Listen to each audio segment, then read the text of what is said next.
Limited sir कोयले के overburden से भी एम सैंड का निर्माण करता है, परंतु ये केवल एक हमने बताने के लिए इस बिंदु को यहाँ पे रखा है सर। बाकी मुख्य रूप से जो क्वार्टजाइट और सैंडस्टोन बेस्ड एम सैंड है वही अधिकतर राज्यों में वर्तमान में उपयोग में लाई जा रही है सर। नेक्स्ट सर, ये आपके विषय ध्यान में है कि जो 16/11/2017 का माननीय उच्चतम न्यायालय का आदेश था, जिसकी वजह से एक तरीके से जो बजरी खनन है वो राज्य में बिल्कुल बंद हो गया था। तो उसके बाद कुछ एम सैंड के प्लांट्स आए, परंतु वित्तीय संकट की वजह से वो भी जूझते रहे अपने सर्वाइवल के लिए। तो ये योजना जब लागू हो जाएगी नीति, तो उनको एक तरह का संबल प्राप्त होगा सर। राज्य में यदि अपन देखें सर, जो टोटल बजरी की मांग है वो लगभग 70 मिलियन टन के करीब निर्माण कार्यों में सर बजरी की आवश्यकता होती है।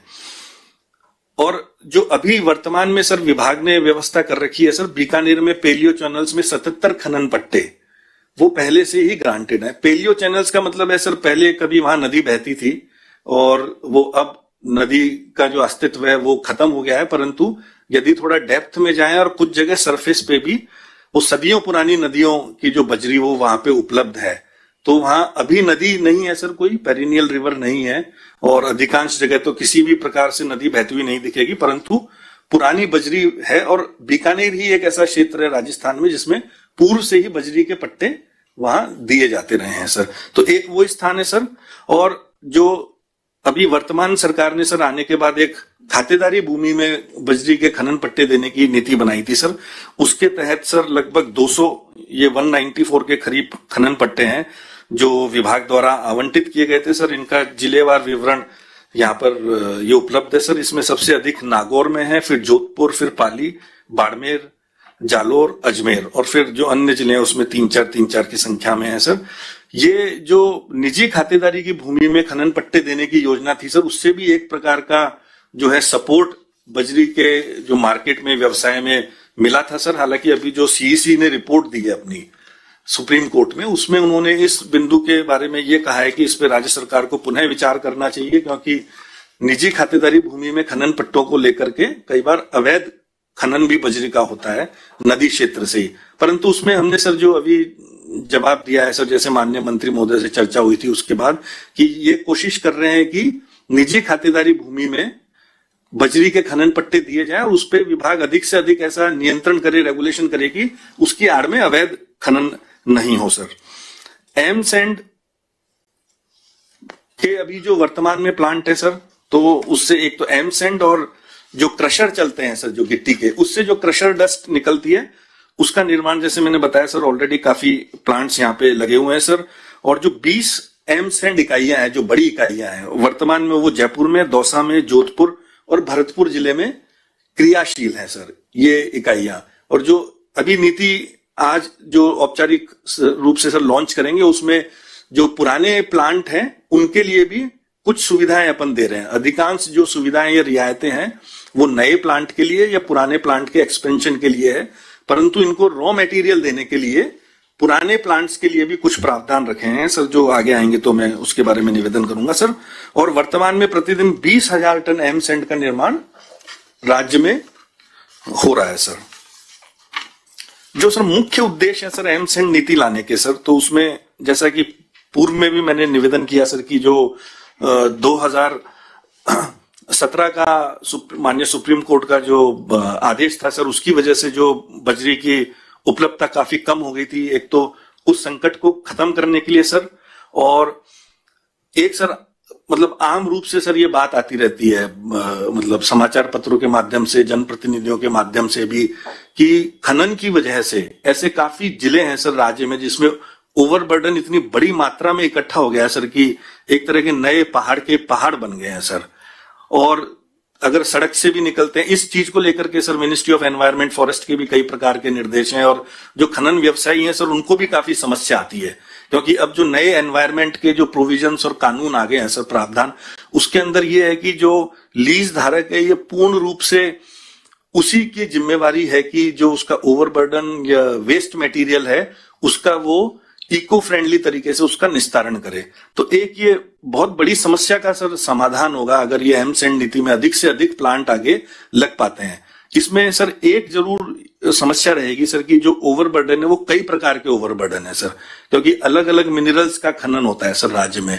तो ऐसे ओवरबर्डन जिसका एम सैंड के निर्माण के लिए उपयोग किया जाता है, जैसे सैंडस्टोन हो गया सर, या ग्रेनाइट हो गया, या अपने जैसे जो क्वार्टजाइट बेस्ड जितने भी मिनरल हैं, केवल उसी ओवरबर्डन का या वेस्ट मटेरियल का एम सैंड निर्माण में उपयोग लिया जा सकता है, परंतु वो भी सर काफी अधिक मात्रा में। अभी आगे एक स्लाइड में उसका विवरण आएगा सर। और एक जो तीसरा निश्चित रूप से है कि जो नदियों के बारे में जो एनवायरमेंटलिस्ट और एनजीओ जो समय समय पे मुद्दा उठाते रहते हैं और जिसको लेकर के जो लिटिगेशन थी वो मतलब हाई कोर्ट से होते हुए सुप्रीम कोर्ट तक पहुंची कि नदियों का जो एक प्राकृतिक स्वरूप है उसको कैसे रखा जाए, मतलब उसे कैसे मतलब इंटैक्ट रखा जाए, उसके बारे में भी ये जो नीति है, यदि एम सैंड का निर्माण ज्यादा से ज्यादा होता है सर तो उसके लिए भी ये काफी कारगर साबित होगी सर।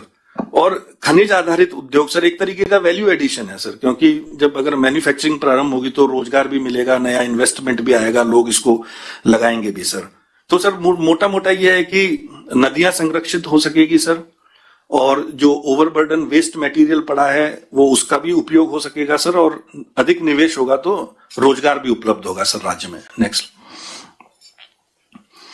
सर, ये अब वैसे थोड़ा सा डिटेल में है सर, बट जो मुख्य मुख्य बातें होंगी उस पर मैं एक बार थोड़ा ध्यान आकर्षित करना चाहूंगा सर। जो नई नीति है सर 2020 की सर, एक तो जो सैंड मैन्युफैक्चरिंग है इसको, जो एम सैंड प्लांट्स है सर, इसको इंडस्ट्री का दर्जा इस नीति के माध्यम से दे दिया गया सर। तो अब उसमें यह है कि सर जितने भी जो राजस्थान निवेश प्रोत्साहन योजना है, RIPS Rajasthan investment promotion scheme, जो कि वित्त विभाग और उद्योग विभाग द्वारा साझा रूप से लागू की जाती है, उसमें जितने भी सर इनको बेनिफिट्स हैं वो सारे बेनिफिट्स इन सब प्लांट्स को, जो एम सैंड प्लांट है उनको मिल जाएंगे। तो उनकी जो फाइनेंशियल फिजिबिलिटी है वो एक बार थोड़ी इंप्रूव हो सकेगी सर, और इससे अधिक हम ये सोच रहे हैं सर कि अधिक निवेश आएगा। जैसा फीडबैक मिलेगा सर उससे और आगे हम भविष्य में माननीय मंत्री महोदय को और वित्त विभाग को भी अवगत कराएंगे अगर किसी प्रकार के संशोधन की आवश्यकता उसमें पड़ेगी सर।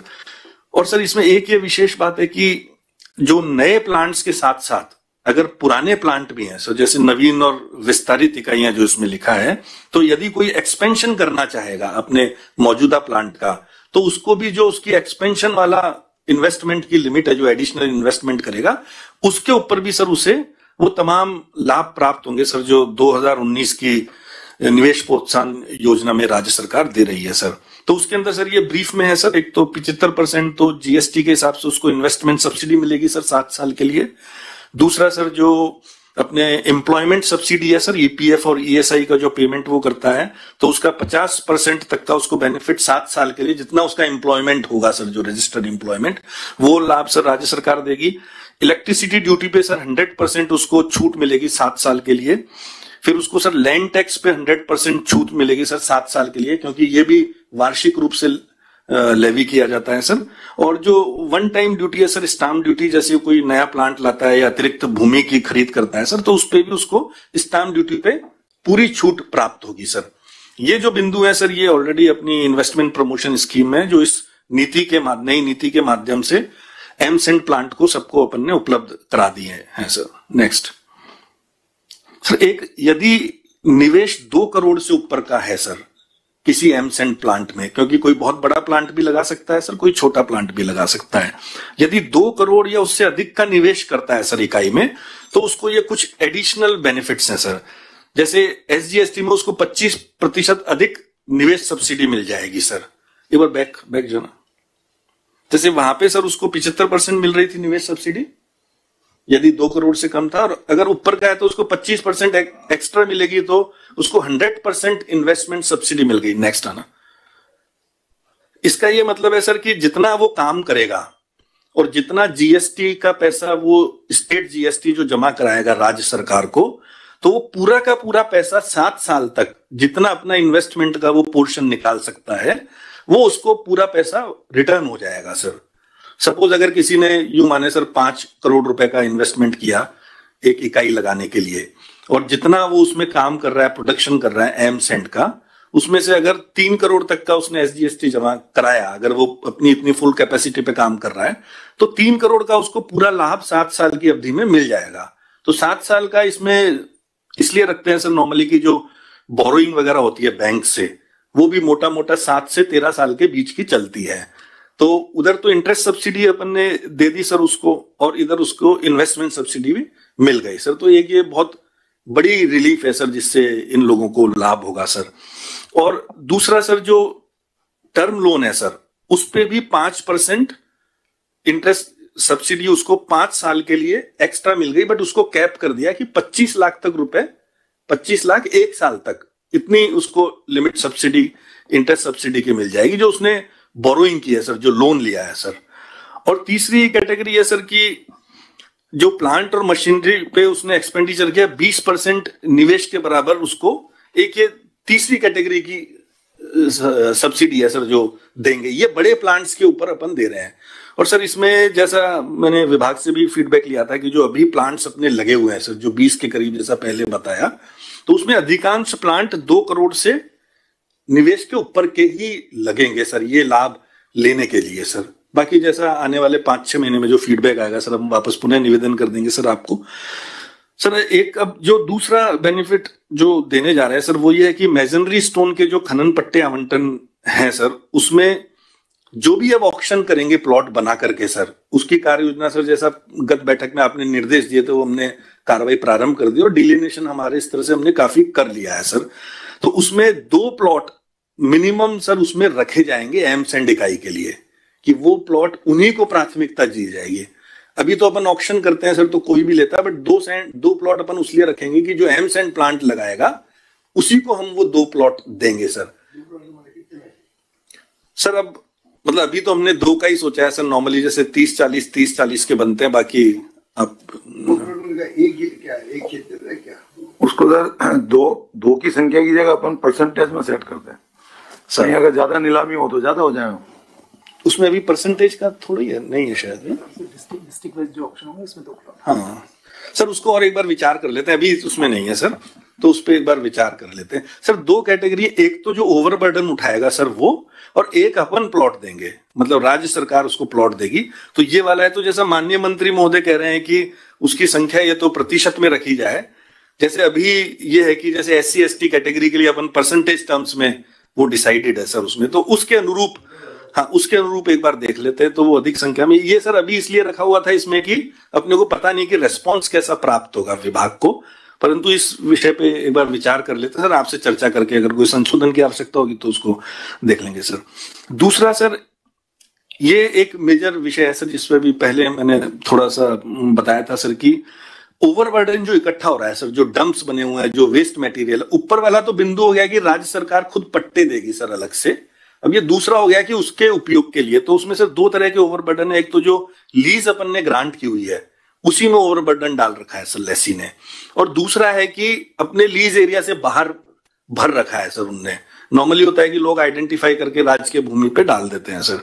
तो जो लीज क्षेत्र में है सर, तो उसको उठाने के लिए तो वो स्वयं बेच सकेगा सर। तो जैसे जैसे उसका माल लीज क्षेत्र से ओवरबर्डन निकलेगा तो वो रॉयल्टी अपनी तय है सर, 28 से 35 रुपए के बीच में सर वो रॉयल्टी पे करके वो एमसैंड जो मैन्युफैक्चरर है उसके यहाँ चली जाएगी। और जो बाहर है सर उसको अपन ऑक्शन करेंगे सर, जो लीज क्षेत्र से बाहर है, तो मतलब वो एक तरीके की राजकीय संपत्ति हो गई सर, क्योंकि अगर ये भीलवाड़ा और इस क्षेत्र में जाएंगे तो लीज क्षेत्र के बाहर भी सर ढेर का ढेर लगा हुआ है सर, तो उसको ऑक्शन करेंगे सर, और उसमें कीननेस मनी और उसके कुछ प्रावधान है सर, वो प्राप्त करके वो उनको अपन दे देंगे सर। नेक्स्ट सर, ये कुछ कंडीशंस हैं उसकी एलिजिबिलिटी की, इसको मैं एक बार छोड़ रहा हूं सर कि जो नेटवर्थ और ये रखी हुई है टर्नओवर कितना है, क्योंकि ऐसा भी नहीं हो कि कोई ऐसा आदमी आ जाए जो बीच में ट्रेडर हो। अपन ये चाहते हैं कि जो एक्चुअल मैन्युफैक्चरर और इन्वेस्टर है उसी को इन योजनाओं का लाभ मिले जब अपन ऑक्शन भी कर रहे हैं। तो इसलिए ऐसी कुछ एलिजिबिलिटी कंडीशंस रखी हैं कि जो वास्तविक निवेश करता है वही उसमें आए सर। और सर हाँ, वो चीजें तो रहेंगी सर बाद में, जैसे कीननेस मनी भी ले रहे हैं सर, इसमें वो कंडीशंस रहेंगी सर। एक वो SOP अपने को निकालनी है सर, मैंने सुबह चर्चा की थी। हाँ सर। सर उसी जो आप फरमा रहे हैं सर, मैंने भी अब ये जो दूसरा बिंदु है सर कि आरएसएमएम को प्राथमिकता पे दी जाएगी बिना ऑक्शन के, तो ये एक मैंने थोड़ा सा सर इस पे भी है कि आरएसएमएम की भी ये संभावना है कि सर वो बहुत सारा क्षेत्र ले ले और लेकर के बैठ जाए, अपन वो भी नहीं चाहते हैं। तो इसकी एक सर हम अलग से एसओपी निकालेंगे कि उनको जैसे जैसे धीरे धीरे दें अपन सर, ये ओवरबर्डन एरियाज उनको असाइन करें, तो अगर उनकी परफॉर्मेंस ठीक है तो ही दें। हालांकि आरएसएम क्या करे लेके सर वो भी मैन्युफैक्चरिंग एंड प्लांट अगर लगाना चाहिए, जैसे उनका अभी बेनिफिशिएशन का प्लांट है, रॉक फॉस्फेट का बड़ा प्लांट चलता है, तो वो भी ये काम कर सकते हैं सर। बहुत बड़ा प्लांट लगा हुआ है सर, जो कि प्राइवेट लोग नहीं लगा पा रहे हो। हाँ सर, तो ठीक है, वरना तो उसके बाद बहुत काम में करना कोई सर नहीं। हाँ, इसीलिए सर मेरा ये था कि अपन ऐसा नहीं चाहते कि इसकी वजह से एरिया ब्लॉक हो जाए। बिल्कुल सर, वो तो कोई मान लो जैसे प्लांट आप कह रहे हो पहले है उनके पास सर, ऐसा कोई प्लान लगा है 10-20-25 करोड़ का मान लो, हाँ सर, वो अलग बात है भाई, चलो सर काम देख लो। हाँ, एक बार उनसे बैठ के इसकी कोई मतलब रूपरेखा बना के फिर ही उनको बीच में लाएंगे सर आरएसएमएम को इसमें। फिर सर एक ये प्रावधान है कि 120 दिवस की अवधि के अंदर जो इनके, क्योंकि कई क्लियरेंसेज हैं, जैसे लैंड कन्वर्जन भी कराना हो सर, या कंसेंट टू ऑपरेट वगैरह पॉल्यूशन से लेनी हो, रेवेन्यू डिपार्टमेंट से, तो इसकी एक एसओपी निकलेगी सर। अभी डिटेल में हम मुख्य सचिव महोदय के दस्तखत से, हस्ताक्षर से निकलवाएंगे सर। जो कंसर्न डिपार्टमेंट्स हैं, ऐसे 2-3 पॉइंट है अपनी पॉलिसी में जिसमें दूसरे विभागों से भी संबंध है, तो वो हम सीएस महोदय से वो आदेश निकलवा देंगे सर। दूसरा सर, एक और बर्डन को लेकर आप जो आगे अपन दे पट्टे वट्टे माइंस के ये जो अभी दिए हुए हैं सर, उनका वो और बर्डन पड़ा हुआ है लिस्ट एरिया में, तो कुछ हम लोग उनको पैसेज कर सकते हैं बीते समय में आपको सभी काम है। तो सर वो जैसे प्लांट लगेंगे तो उनके पास खुद के पास बायर आएंगे सर, अपन ये मान के चल रहे हैं कि बायर आएंगे तो वो ले जाएगा सर उठा के रॉयल्टी पे करके। वो खुद भी लगा सकते प्लांट, हाँ खुद लगा सकते हैं ना सर, बिल्कुल लगा सकते हैं, खुद में कोई दिक्कत ही नहीं है सर, तो वो अपनी वायबिलिटी देख लें। अब ये जो चौथा बिंदु है सर, ये थोड़ा सा इंपॉर्टेंट है सर कि जो इस नीति के अंदर की जितने जो निर्माण कार्य हैं सर, जो अपनी मेजरली तो जैसे पीडब्ल्यूडी हो गया सर, जेडीए हो गया, फिर इरिगेशन डिपार्टमेंट हो गया, जिसमें सिविल कंस्ट्रक्शन वर्क काफी ज्यादा होता है, पीएचडी में थोड़ा सा कम होता है सर, तो उसमें 25% ये एमसेंड का उपयोग करेंगे सर, ये अनिवार्य है, क्योंकि ये एस्टेब्लिश्ड है सर कि वर्क की स्ट्रेंथ में, उसकी क्वालिटी में कोई कमी नहीं आती, परंतु जो शुरू का समय निकलेगा 1-8 साल, उसमें ये हो सकता है कि इतनी अपन दे ही नहीं पाए उनको सर, तो उसमें ये प्रोविजन है कि एमई उस केस में एक एनओसी देगा और वो डिपार्टमेंट फिर उसको यूज कर सकेगा सर। तो आपके वो लेबोरेटरी में सब टेस्ट हो गए होंगे? हाँ सर, ये सर बिल्कुल कोई दिक्कत नहीं है। कहने जरूरत है क्या भाई? नहीं साहब, रेती से ज्यादा मजबूती आती है साहब, वो तो मैं कह रहा हूँ एमसेंड के निर्माण वो आती है, तो फिर आप ये कहो ना टेक्निकल आदमी उससे ज्यादा स्ट्रेंथ इसकी रहेगी। आप ये तो हाँ, ये कहेंगे कि ये कमजोर नहीं रहेगी। हाँ, दूसरे तरीके से इसको बताएंगे वरना क्या होता है, गर्लफ्रेंड होती है, पता नहीं कितनी कमजोरी क्या है। हाँ, अगर आपके लैब में भारत सरकार से सब जगह से ओके है सर, और आप कह रहे हो 5-4 राज्यों में भी सर चल रहा है, तो फिर हम लोग उसको ट्रस्टेड है तो पब्लिक को तो कॉन्फिडेंस पैदा करना पड़ेगा ना सर। ये बात बिल्कुल सर, इसके एक अलग से थोड़ा प्लान एक बना लेंगे सर पूरा इसके यूज के बारे में। और सर लास्ट पॉइंट कवर हो गया सर, नेक्स्ट स्लो सर। अब ये थोड़ी सी प्रोसीजरल चीजें हैं सर, तो उसमें मैं पहले बिंदु पे सर लगभग बात हो गई, दूसरे पे भी हो गई सर, तीसरे पे तो रॉयल्टी कैसे पे होगी सर उसके बारे में है सर, तो वो प्रक्रियात्मक चीजें हैं कि उसको दिक्कत नहीं आया सर। जैसे अगर बाहर ले जाना है तो वो जो रॉयल्टी अपनी देगा सर, वो कब देगा सर, अगर बाहर से लेकर के आ रहा है प्रोडक्ट पे देगा या जो रॉ मटेरियल है उस पे देगा सर, वो निर्गमन के बारे में ये प्रावधान है सर। अब जो लास्ट बिंदु है सर कि पूर्व में स्थापित एमसेंड इकाइयां, क्रशर इकाइयां भी एमसेंड उत्पादन हेतु परमिट खनन पट्टा प्राप्त करने हेतु पात्र होंगी सर। मतलब जैसे जो पहले लगी हुई है सर इकाई, तो वो जो जैसे रिजर्व करेंगे सर पट्टे जब ऑक्शन करेंगे, या ओवरबर्डन को अपन जब ऑक्शन करेंगे सर, तो उसके लिए उनको वो बेनिफिट तो नहीं है पूर्व इकाइयों को रिप्स वाले, परंतु वो सारे बेनिफिट जो रहेंगे सर वो ले सकता है सर जो ओल्ड यूनिट्स लगी हुई हैं सर वाली। हाँ सर, ये अपन ने इस चीज को बिंदु को नीति में क्लियर कर दिया है सर। एक्सपेंशन करेगा तो मिलेगा, हाँ एक्सपेंशन करेगा तो वो बेनिफिट उसको रिप्स के सारे मिल जाएंगे सर। ये लास्ट वाले बिंदु में वो इसको स्पष्ट कर दिया है सर। नेक्स्ट।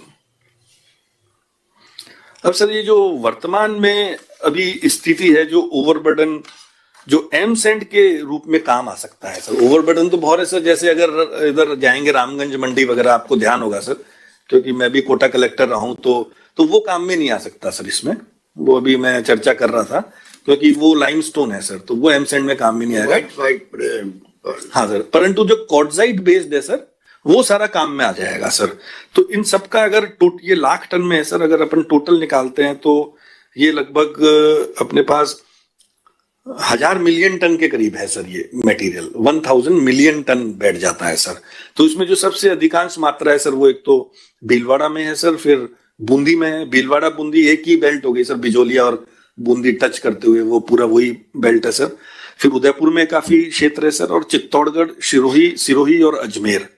तो इन क्षेत्रों के लिए एक बार कोशिश करनी पड़ेगी सर। या तो हम कलेक्टर्स को और एमईस को कहेंगे कि इनको प्रायोरिटी पे एक बार अपन ऑक्शन में इस ओवरबर्डन को निकाल दें, और कोई ऐसे लेसीज हों या इन्वेस्टर्स हों जो इसमें निवेश करते हो सर। या तो एक बार आपके यहाँ बुला लेंगे सर, माननीय मंत्री महोदय के यहाँ पे, तो जिससे कि एक बार ये तत्काल प्रारंभ हो जाए सर। तो सबसे बड़ा हमारा यही होगा सर कि इस ओवरबर्डन को एक बार ऑक्शन में अपन निकालें सर। काफी बड़ी मात्रा में है, और फिर जो कंटिन्यूअसली ओवरबर्डन निकलता है सर, वो तो आता ही रहेगा।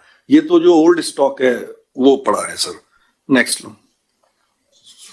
ये कुछ पिक्चर है सर, जो ओवरबर्डन के डम्प्स भरे पड़े हैं सर, जो किसी काम में नहीं आते। नेक्स्ट लो। तो ये भी ओवरबर्डन सर, ये कंप्लीटली यूजलेस है सर। अगर ये एमसेंड में काम आ जाएगा तो एनवायरमेंट प्रोटेक्शन के लिए भी अच्छा है सर, और अपना मतलब नदियों के संरक्षण के लिए भी ठीक है। ये सब ओवरबर्डन के पिक्चर्स हैं सर। नेक्स्ट। और ये एक सैंपल यूनिट है सर, ये दौसा की है शायद ना, ये दौसा की एक एमसेंड यूनिट है सर। तो वो जो नॉर्मल जो क्रशर है वो नहीं कर सकता सर, उसमें फिर कुछ उसको अपग्रेडेशन टेक्नोलॉजी चेंज करने पड़ेंगे, या तो कोई फिर बिल्कुल कंप्लीटली नई एमसेंड यूनिट लाए। हाँ सर, बनती है सर, अपने यहाँ भी 20 के करीब प्लांट है सर, बनते हैं सर। और अच्छी कॉन्क्रीटिंग वगैरह सारी सब बढ़िया होती है सर, कोई मतलब दिक्कत नहीं आती। नेक्स्ट। इन्वेस्टमेंट होगा सर, इसमें नॉर्मली 3 करोड़ रुपए का प्लांट लग जाता है सर एक, जो मतलब 1000 ton per day, 1000 ton per day, 1000 ton प्रति दिवस निकालेगा, तो वो 3 करोड़ रुपए के करीब वो प्लांट लग जाता है सर। तो ये वही जो एमसेंड फाइनली जो प्रोडक्ट निकल रहा है सर। नेक्स्ट। ये भी वो ओवरबर्डन के ही है सर। तो सर इसमें मोटा मोटा यही था सर। अब मैं माननीय मंत्री महोदय से निवेदन करूंगा सर, मार्गदर्शन प्रदान करें सर।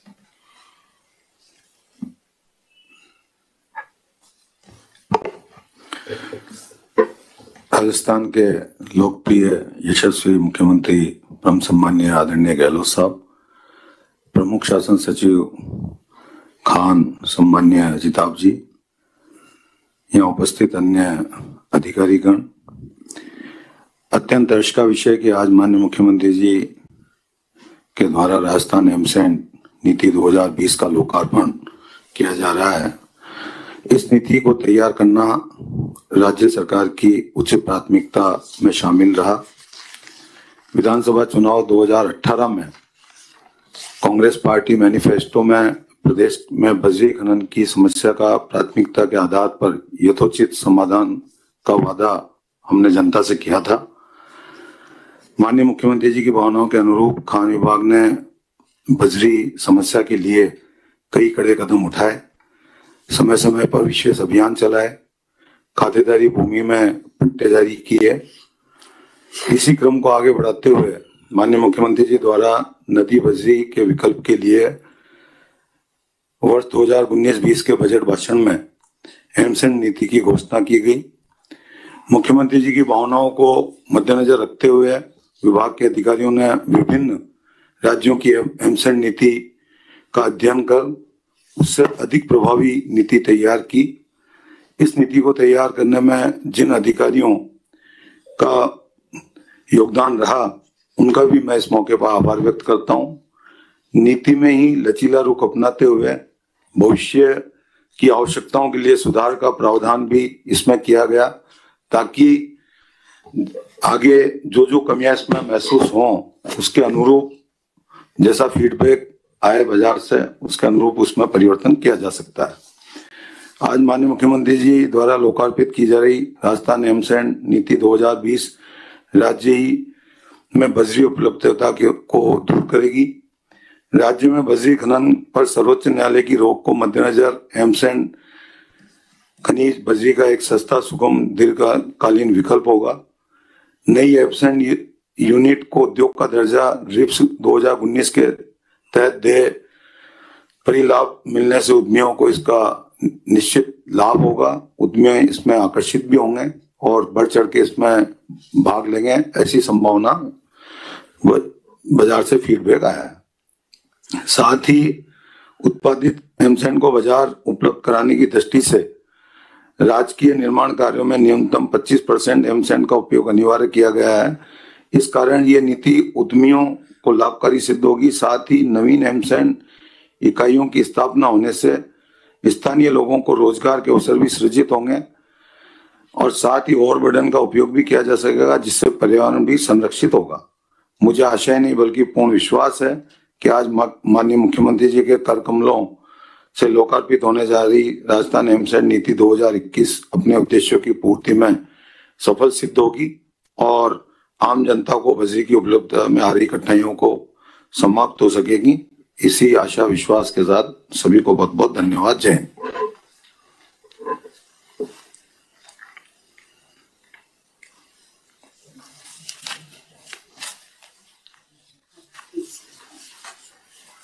अब मैं माननीय मुख्यमंत्री महोदय से और माननीय खान मंत्री महोदय से एमसैंड नीति के लोकार्पण हेतु निवेदन करता हूँ। आई सभी आई।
इम्पोर्टेंट नीति है। हाँ, ये बिल्कुल सर, काफी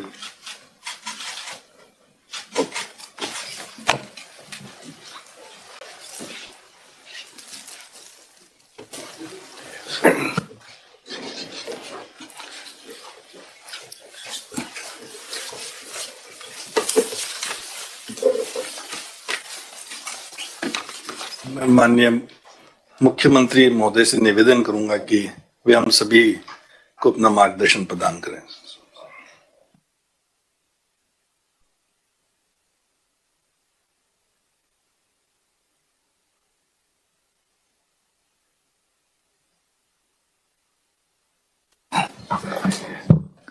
माननीय खाद्य व गोपालन मंत्री प्रमोद जैन भाई साहब, अमिताभ शर्मा जी, प्रिंसिपल सेक्रेटरी,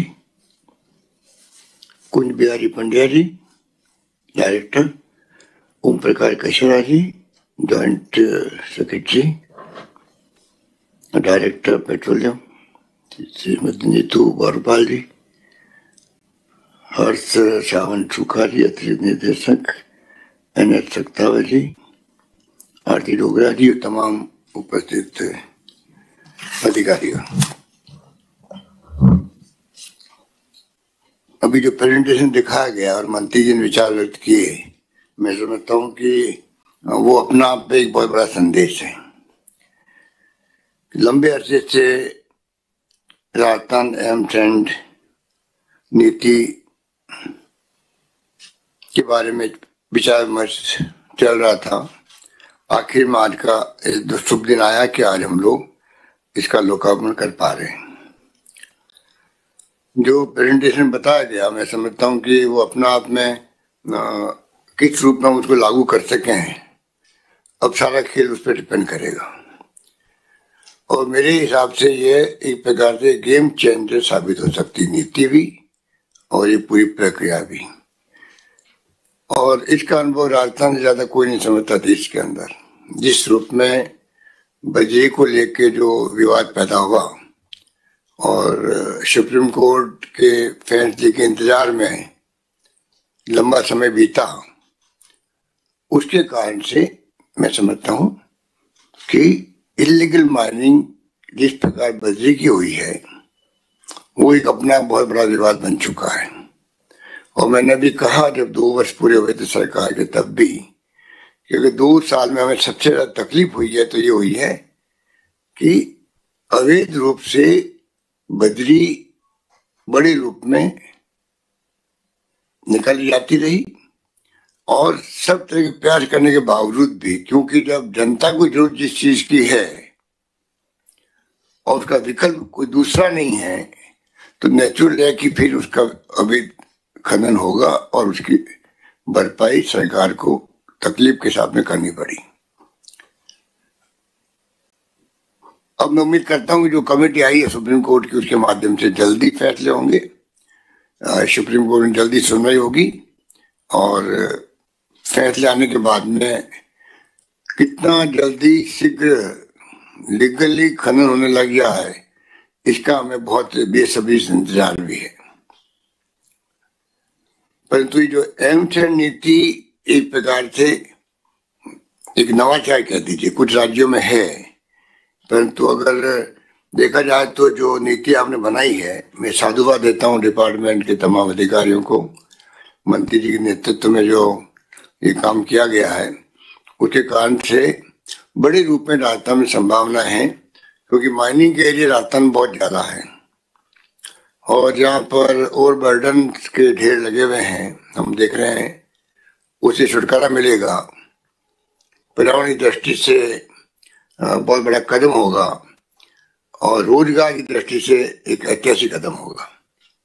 नए लोगों को रोजगार मिलेगा और सरकारी निर्माण में भी जब इसका उपयोग शुरू होगा और लोगों का हौसला बढ़ेगा और ये बजरे की तुलना में और ज्यादा स्ट्रेंथ रखने वाली एमसेंड के रूप में जब लोगों के सामने आएगी तो रुझान बढ़ेगा लोगों का, ये मेरा मानना है।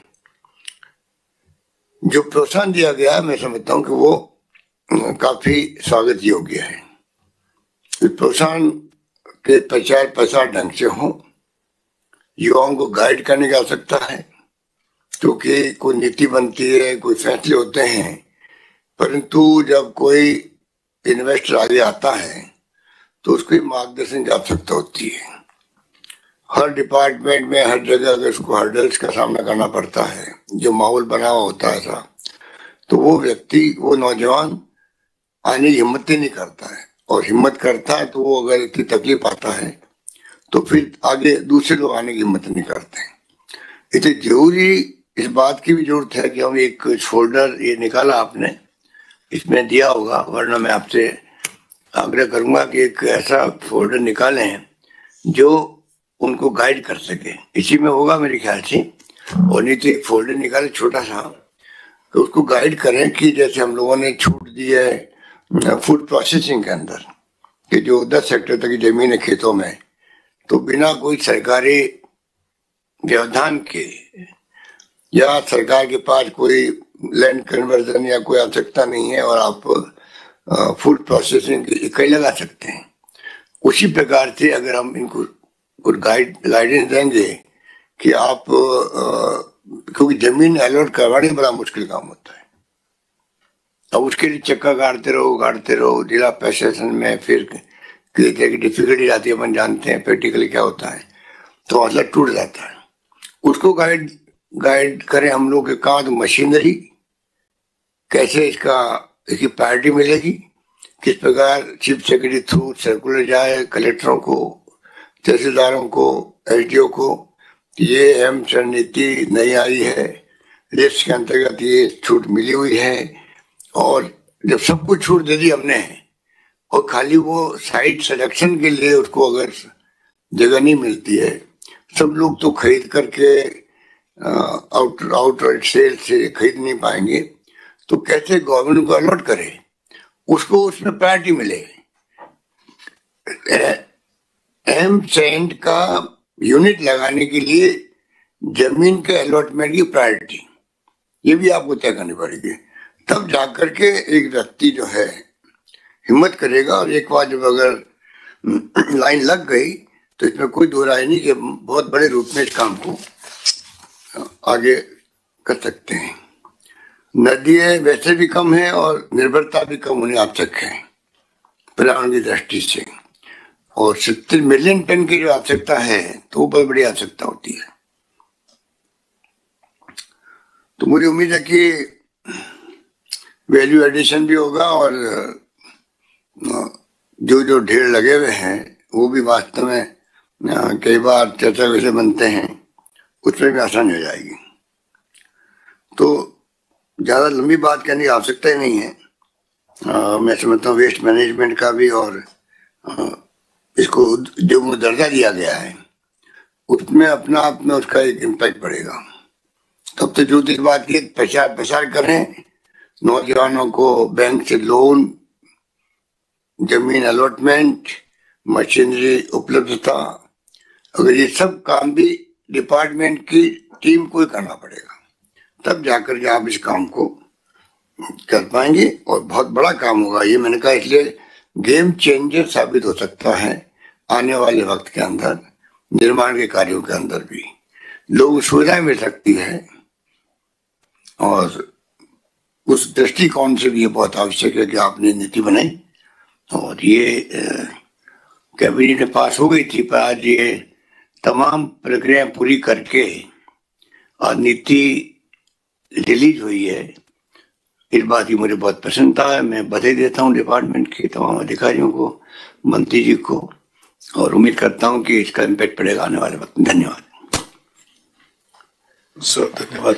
मैं निदेशक खान एवं भू विज्ञान विभाग से रिक्वेस्ट करूंगा कि वे अपना धन्यवाद उद्बोधन प्रदान करें।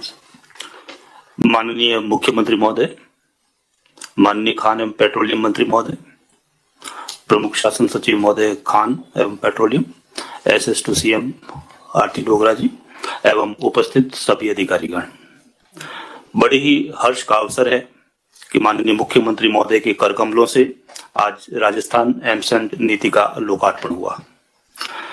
एमसेंड नीति आने से प्रदेश के आमजन को निर्माण कार्य हेतु बजरी का सस्ता एवं सुगम विकल्प उपलब्ध होगा। नदियों से बजरी आपूर्ति पर निर्भरता में कमी आएगी एवं विभिन्न खनन क्षेत्रों में एकत्रित ओवरबर्डन का उपयोग होने से पर्यावरण संरक्षण में भी मदद मिलेगी। स्थानीय स्तर पर रोजगार के अवसर उपलब्ध होंगे एवं प्रदेश में खनन क्षेत्र में निवेश बढ़ेगा। एमसेंड नीति लोकार्पण के इस पुनीत अवसर पर मैं माननीय मुख्यमंत्री महोदय का खान विभाग की तरफ से हार्दिक आभार एवं धन्यवाद ज्ञापित करता हूं। जय हिंद। इसको आपको बजरी और एमसेंड में जो कंपेरिजन को हमें जनता को बताना पड़ेगा। दिल्ली मेट्रो में ये भी एग्जाम्पल है उसका। ऐसे कुछ एग्जाम्पल ऐसे होते हैं जिसका पब्लिक में जल्दी एक्सेप्टेंस रहती है। दिल्ली मेट्रो में अगर हुआ है तो एक वो अपना उपलब्धि और आपको आगे बात पहुंचाना आसानी हो जाएगी। दूसरा आपको ये इसकी जो खासियतें हैं, बजरी से ज्यादा जो क्षमता बजरी से ज्यादा होती है इसकी, बजरी से कठोर होता है ये एमसेंड। बजरी नदी के बहाव में आए पत्थरों में बनती है। मतलब ये मैंने 2 कुछ पॉइंट लिखे थे कि ये गोल दाने होते हैं इसके आपके जो बजरी के, और ये जो है इसमें जो गैप रह जाता है। एमसेंड की आकृति कोनी होती है तो अपन में कौन जुड़ते हैं तो ज्यादा मजबूती आती है। एक पॉइंट मेरे लिखा हुआ था कि जो चनाई करते हैं चनाई, उसमें बजरी से ज्यादा अच्छी इसमें होती है, क्योंकि बजरी के दाने तो छोटे बड़े सब तरह के होते हैं, मिक्स होते हैं। और ये एमसेंड में जो है समान मशीन से बनता है तो समान तरह होता है, चनाई भी अच्छी ढंग से हो सकती है। और तीसरा जो है, बजरी में तो मिट्टी भी मिल जाती है और चीजें मिली होती है, ये बिल्कुल प्योर हो जाती है। तो इस प्रकार सब तरह से ये पर डिपेंड करता है। हम इसको एक बार, जैसे हमारे विंड एनर्जी का अपने शुरू किया प्रोजेक्ट 2 मेगावाट से किया, आज वहां 4,500 मेगावाट बिजली पैदा हो रही है।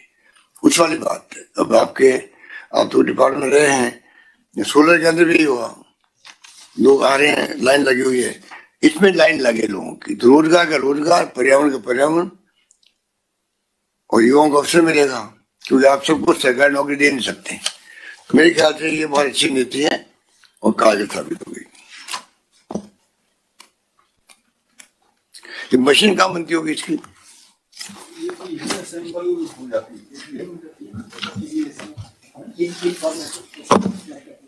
हो जाती है सर असेंबली। हाँ, पर लोगों ने मालूम, उनको सब बताना पड़ेगा। सर इसका एक ऐसा करेंगे, जैसे आप निर्देश दे रहे हैं सर, एक थोड़ा सा इसका छोटा दे सकते हैं। हाँ, एक अलग इन्वेस्टर्स मीट भी मंत्री महोदय के यहाँ एक करवाते हैं सर। थोड़ा जो क्रेशर से इस लाइन से जो जुड़े हुए लोग हैं, क्रेशर से इस लाइन से जो जुड़े हुए लोग हैं, और निर्माण के एजेंसियों से जो जुड़ी हुई एजेंसियां हैं, निर्माण कार्यों से जुड़ी हुई, उन सबकी एक अलग से मीटिंग कर लेंगे साहब, और एक छोटा फोल्डर आपकी भावना जो आपने निर्देश दिए उन सबको समावेश करके उसको अधिक से अधिक प्रचारित, राइट, प्रचार प्रसार अच्छा रहेगा।